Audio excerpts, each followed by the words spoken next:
Hello, and welcome to the IDEMS podcast. I'm Lily Clements, a data scientist, and I'm here with David Stern, a founding director of IDEMS. Hi, David.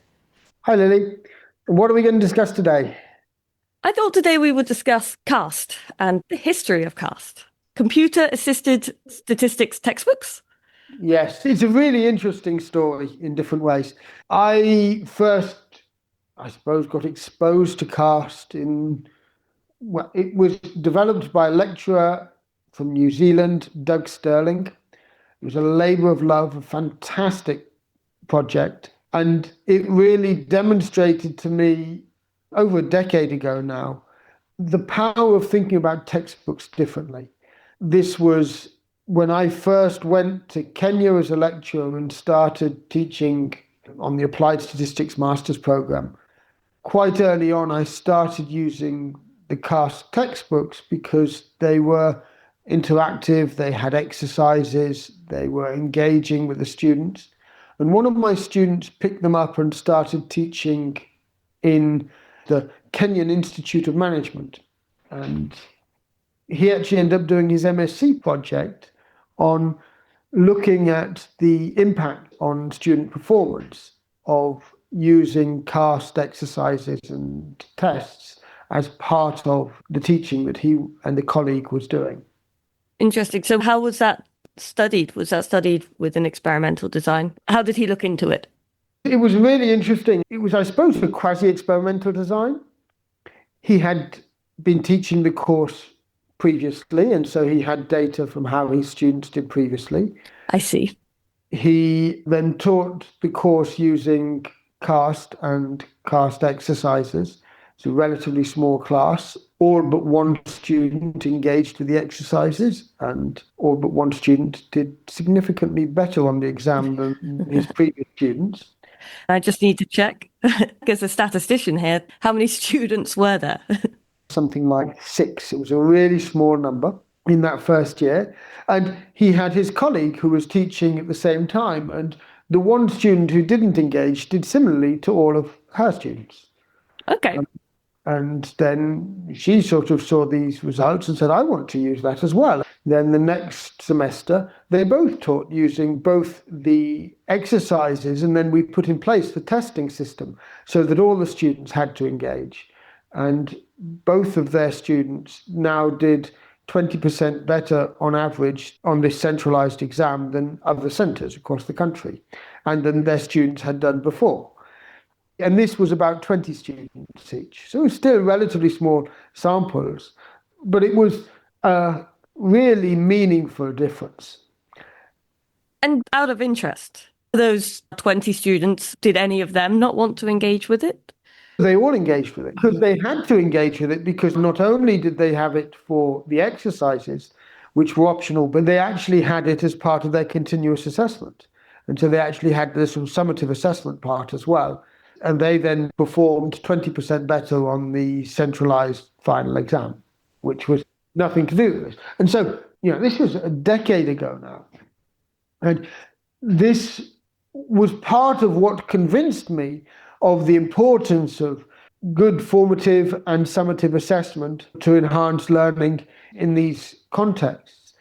And what was so impressive about CAST, and CAST is basically dead, but what was so impressive about CAST was that Doug really was thinking ahead. He had the same content in different variants. So if you were interested in biology or management, you could get a different version of the same content, which is something that we've been talking about recently and is absolutely desirable to have these customized variants. He had that over a decade ago.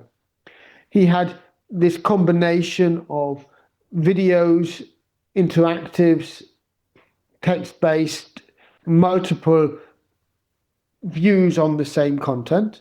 He had these exercises which were extremely thoroughly designed.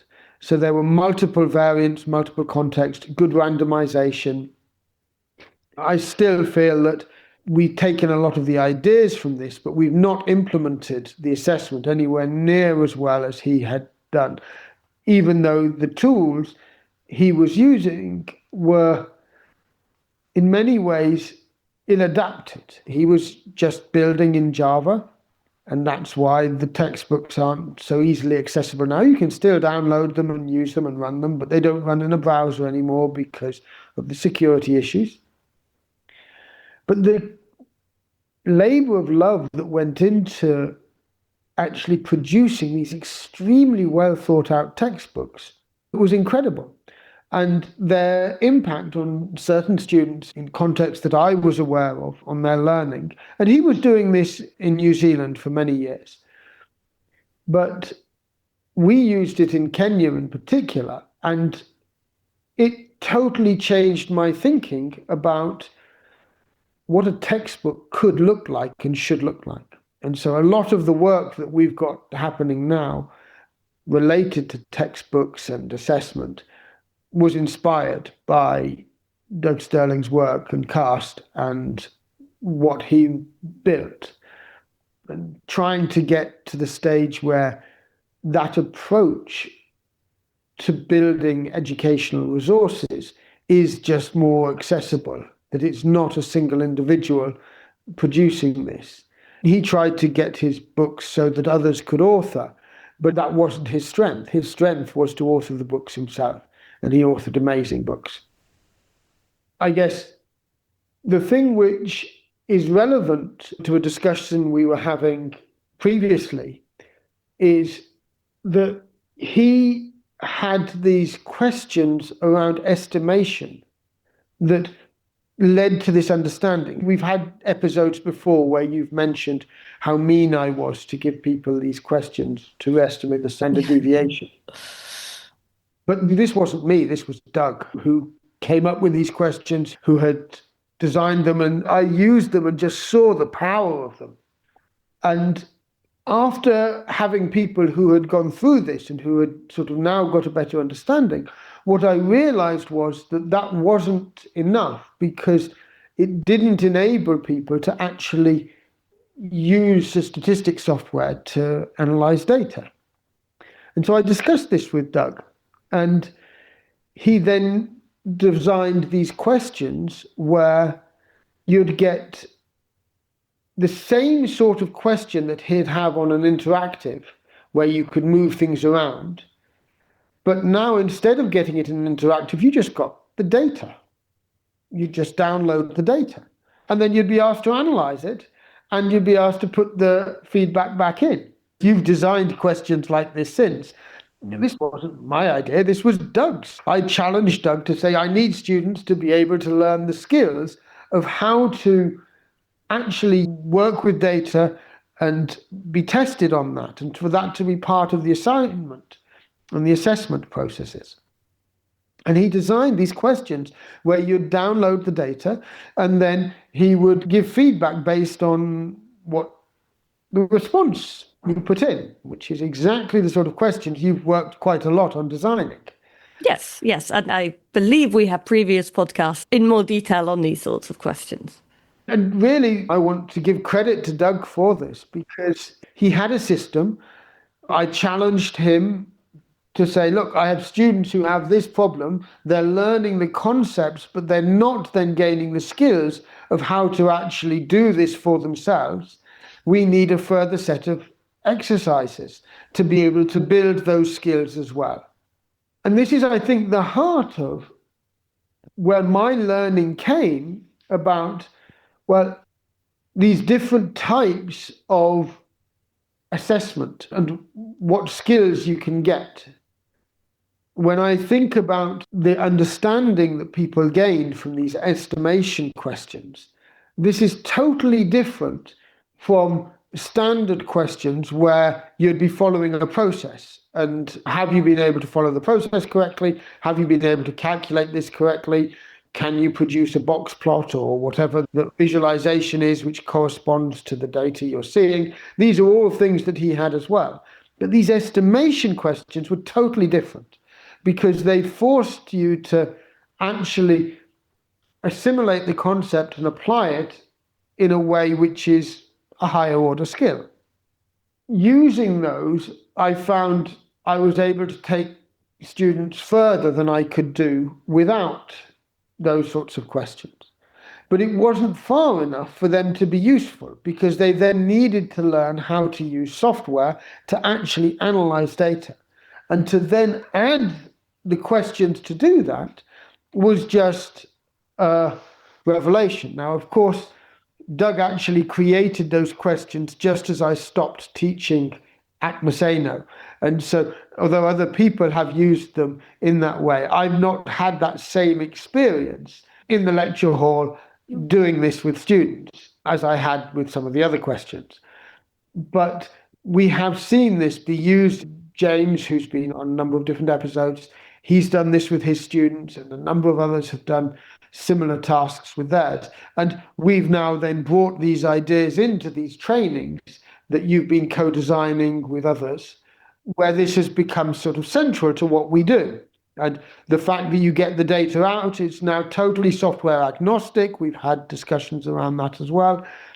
But a lot of this started with the textbooks that Doug was building, which were a decade ago very future looking. And I still don't find textbooks as well thought out as the textbook created. Wow, that sounds really interesting. I want to come back to a comment that you made. You're talking about how transformative it was and is, but then you said that it's essentially dead now. Well, I mean, it died as a number of these really powerful initiatives have died because the technology's moved on. This was written in Java at a time when Java was what you had in your browsers. And then that caused security risks, and so everybody moved to JavaScript, and Java was no longer supported by browsers. And so now you have to download it as a separate textbook, and it still exists. We host this for anyone who wants it and wants to download it, but it's not in active use because the technology it's built in was redundant. This is another of the deep learnings that we had. It's not enough to build something which is really powerful and good. It does matter how the technologies it's built in, or whether it can be transferred from one technology to another. All of his efforts were impossible to transfer. Many of the exercises we've been able to translate into Stack, and that's been a really interesting piece of work. The textbooks themselves, it would be amazing to reproduce these textbooks in pretext, and maybe the robots can help with that soon. Well, absolutely. I think that the robots are at a stage where they could help with that. A very interesting task. And you say that we host it, and we haven't said where we host it. I'm sure we'll put it in the description, but it's at cast.items.international. Just to throw out there where we do host it in case anyone wanted to have a look. And bear in mind, this has not been developed now for a decade, basically. It was really, in many ways, I think, ahead of its time. But it's not isolated in this. We think of technology as being this continuous progress. But there's so many cases where really good pieces of work did not thrive because of business models, because of, in this case, technology changes, which they got caught up in. The number of things which got caught up with technology changes over the years is just huge. Flash, the number of really good applets for learning which got lost when Flash stopped being supported. The same with Java. And a lot of them, they weren't easily translatable. Now, one might argue that the things that were really good got rebuilt. That wasn't my experience. And I'll give one other example. The best ever statistics package for kids for learning is Tinkerplots, which was just so well designed, so well conceived, but it got actually lost in a buyout where the company wasn't interested in the Tinkerplots bit, and it just sort of got lost and neglected. But it was by far the best software for what it was as a commercial software. I was always very sad that I couldn't really use it in my context because it was commercial. And you would have thought that that would then protect it to make sure that it evolved with the times, but it didn't. there was a team who were developing it, who were amazing, who then once things got bought out, they got split up. And of course, all that expertise was dispersed. It was that core team that was making it amazing. And still, there is nothing to come close to rival it. And yet, it's now basically neglected and lost and marginalized. It's not widely used as it could have been or should have been. So that's another example. And this is within a very small domain area, statistics education. But I've given you CAST, which is the best sort of textbooks I've seen, which are designed in certain ways. And Tinkerplot's the best sort of kids statistics analysis tool I've seen. And it's crazy to me that we don't have the systems to sort of enable technology, successful technology, to be able to always be competitive. These were out competing everything else, but they're not what is used. Very interesting. Yeah, and I'm sure that that's a complete other conversation we can go down another day, that kind of out-competing and how to remain relevant. But I guess coming back to CAST, it sounds very ahead of its time at its time, and it's still used somewhat today and still accessible. And I know in courses that we've written, we do still kind of link to it at points. But I guess, like, what lessons can we take today from CAST? The huge ways it's influenced my thinking are, one, the importance of assessment. The textbook had these incredible interactives, it had the videos, it had all these other things. None of those really impacted learning. It was the assessments and it was the exercises. They are what made the difference. This is personal experience, but this was highlighted by my students over a decade ago. So the importance of assessment, be it formative or summative, and he ended up using bits of both, to be able to sort of really get that deeper learning.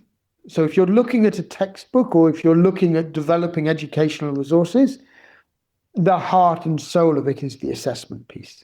That's one of the deep learnings that I took away. The second really interesting learning related to statistics or data education specifically was this element that you need to be thinking about it in terms of the practical skills as well as the conceptual understanding and the, if you want, procedural understanding. These are all different concepts, each of which add value to students or practitioners who engage with this, but they're all needed and they're all separate. If you only teach one, you don't get the others automatically. And so actually being able to sort of recognize the value and the need for these different components is really something I took away from the exercises and the assessment that Doug created. And I guess the third thing, which is, it may sound silly, but it's deeply ingrained in me now, is that if we want to really put the effort in to building good textbook or educational resources, we want to do so in such a way that it's independent of how they're delivered. Because that delivery mechanism, watching the process with Doug as Java was gradually phased out and this life work, suddenly either he needed to go through a huge process to reimagine it as something else, but just the technology being swept out from under him when he'd chosen Java exactly because it was, when he started, the technology of the future. And so recognizing how the instabilities of our technological spaces at the moment mean that we should be designing, embedding our educational pedagogical resources into specific technologies. If we can, they should be living separately and then implemented or delivered through specific technologies so that they can continue to exist beyond the lifespan of a given technology. Yeah, and I guess it's hard to read what will be the technology that's still relevant. So you need to build in a way that you're more covered depending on. Absolutely. And this is one of the reasons I've got behind pretext and these tools which are trying to separate out the authoring from the delivery, which will enable you to have that multiple delivery pathways for the same authored content, which means that over time you should be able to maintain relevance more seamlessly. Very interesting. Thank you very much. And so is there any final comments on CAST? It's been a long time since I've thought about or engaged with CAST. It's really nice to bring this back up and to recognize the work that Doug Sterling did. I think that it's amazing. Many of the places we work, a lot of it is about teamwork. A lot of it is about, what you can do together. What's really interesting is CAST was a labor of love, really, from one academic. Yes, he engaged with everybody. The reason it was so good was not because he had all the ideas from the beginning, but that he listened when anyone gave feedback. And the next year he'd come back and he'd have implemented the things that he heard at the conference or at the interaction with someone else. We ended up working with him and influencing him over a decade or so. The number of passing comments that we made where the next year suddenly something new would appear in his book based on that comment because he took it on board and he was able to do that. An incredible individual showing what a good academic can do, but also highlighting that, he was fighting an impossible battle because he was stuck within a technology which was the one that he'd chosen and he'd invested so much time into. And as an individual, you can't then adapt to all of these things. So it's amazing how important it is that we do work as teams, we work collaboratively, we get people to be working across things. But it's also, my final reflection is what a good individual can achieve over time is really incredible. And we need to build systems that enable that to happen and support that happening more than I think we have at the moment. Thank you very much, David. It's been a pleasure. Yeah, thank you.